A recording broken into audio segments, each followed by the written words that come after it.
আসসালামু এটা হচ্ছে প্রজেক্ট, যে প্রজেক্টটা আমি ক্রিয়েট করছি নেক্সট.জেএস দিয়ে, ঠিক আছে।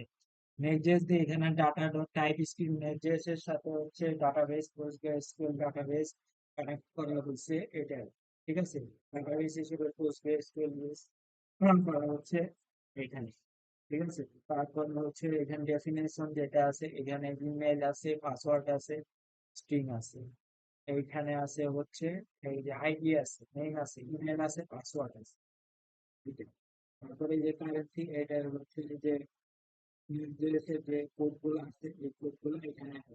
এটা আমি আপনাকে দিয়ে দিব ডিফাইন করে, বা হচ্ছে আমি ডিফাইন করে দিয়ে দিব আর কি। এখানে যে রাউট ডট টিএস, এখানে রাউট ডট টিএস এর এই কোডটা আছে।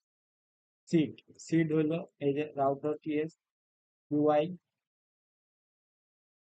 কাস্টমারের যে কোড, সেটা ইমেজের অ্যাপের যেটা, সেটা এখানে কোডটা আছে। এখানে বুটস্ট্র্যাপ ইউজ করা হয়েছে, তালিয়ন সিএসএস ইউজ করা হয়েছে, আর টাইপস্ক্রিপ্ট ইউজ করা হয়েছে। ড্যাশবোর্ডে এটা আছে বাটন, বাটনে ক্রিয়েট করা হয়েছে এখানে, এই কোডটা আছে। এডিটে আছে, এই আছে কোড আছে, এই কোডগুলো সবগুলো দিয়ে দিব।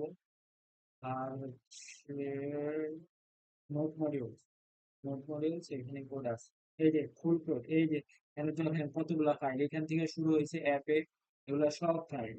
এই যে এই পর্যন্ত এগুলো সব সব হচ্ছে নেক্সট.জেএস এর ফাইল, ঠিক আছে। এইটুকুই। সার্ভারে আছে, সার্ভারে কি আছে, সার্ভারে অ্যাপ আছে। এখানে জাভা স্ক্রিপ্টের কোড আছে, এখানে জাভা স্ক্রিপ্টের কোড আছে, জাভা স্ক্রিপ্টের কোড, সব জাভা স্ক্রিপ্টের কোড। এটা হচ্ছে জেসন ফাইলের কোড, এটা জেসন ফাইল, এটা হলো কি ইন্টারপ্রেট কি যেটা, এগুলো সব কি আছে টাইপ স্ক্রিপ্টের, ঠিক আছে।